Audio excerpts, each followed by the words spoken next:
Reserve bank ఏం చెప్పిందంటే కేసీఆర్ గారు గద్దెనెక్కినాడు జూన్ 2, 2014 నాడు రాష్ట్రం నెత్తి మీద ఉన్న అప్పు 72,000 కోట్లు. కేసీఆర్ గారు గద్దె దిగినాడు డిసెంబర్ 3, 2023 నాడు 3,50,000 కోట్లు. అంటే 3,50,000 వెళ్ళి విరాసత్గా వచ్చిన 72 తీసేస్తే 2,80,000 కోట్ల అప్పు 10 ఏళ్లలో కేసీఆర్ చేసిండు. సరే చేసిండు 2,80,000 కోట్లు. ఏం చేసిండు కేసీఆర్? మరి అన్ని సగబెట్టిండు.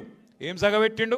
కాంగ్రెస్ వాడు ఆగం చేసి కరెంట్ ఇయ్యక సావగొట్టి అర్ధరాత్రి కరెంటు కోసం, అర్ధరాత్రి దొంగలు వచ్చే కరెంటు కోసం కావలగాసే పరిస్థితి నుంచి 24 గంటల కరెంటు రైతులకు ఇచ్చేతందుకు, ఫ్రీ కరెంట్ ఇచ్చేతందుకు 10 ఏళ్లలో 50,000 కోట్ల రూపాయలు ఉత్త కరెంటు కోసమే ఖర్చు పెట్టిండు కేసీఆర్.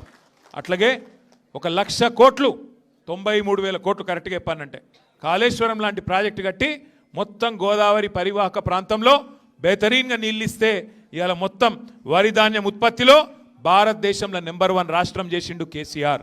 అట్లాగే రైతన్నల కోసం స్వాతంత్రం వచ్చిన తర్వాత ఏ నాయకుడు ఇయ్యలే 70 లక్షల మంది రైతుల కోసం 73,000 కోట్లు మీరు అడగక ముందే 11 కీజన్లు టింగుమని నాటేసే టైంకు మీ ఖాతాలో వేసిండు కేసీఆర్.